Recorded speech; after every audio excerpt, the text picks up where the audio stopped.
بڑھاپا ایسی بلا ہے کہ اس میں نیند بھی انسان سے روٹ جاتی ہے. اور تو سب ساتھ چھوڑ ہی دیتے ہیں, بیوی کا ساتھ چھوٹ گیا, بچے دور ہو گئے. یہ گھر کے اندر رہ کے بھی جلدی سے بچے ماں باپ کے پاس تھوڑی بیٹھتے ہیں بڑھاپے میں. بہت کم خوش نصیب ایسے ہوتے ہیں کہ بڑھاپے میں جن کی اولاد ان کے پاس بیٹھتی ہے. اس میں بھی قصور ماں باپ کا ہے. بچپنے میں اولاد قریب رہنا چاہتی ہے, ماں باپ ان کو ٹائم نہیں دیتے, تو اولاد دور رہنے کی عادی ہو جاتی ہے. جب بڑھاپے میں ماں باپ کو ضرورت پیش آتی ہے تو پھر اولاد ان کے قریب نہیں آتی. اس لیے اپنے بچوں کو اپنے قریب رکھو. کم سے کم کچھ وقت ایسا ہونا چاہیے جو ہم اپنے بچوں کے پاس بیٹھ کر کے گزارے, ان کو ٹائم دے. آپ کہتے ہیں نہیں مولانا میں بہت مصروف ہوں. کیا اللہ کے رسول سے زیادہ تیری مصروفیت ہے؟ حضور علیہ الصلوۃ والتسلیم نے اپنے وقت کو مقرر کر رکھا تھا.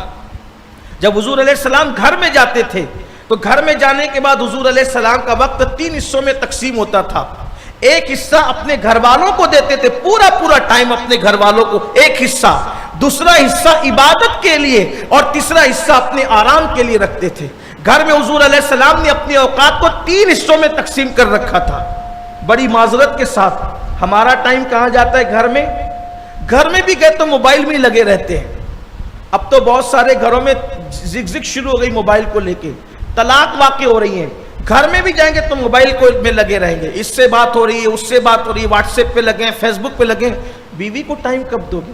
بچوں کو ٹائم کب دو گے؟ عبادت کب کرو گے؟ سو گے کب؟ آرام کب کرو گے؟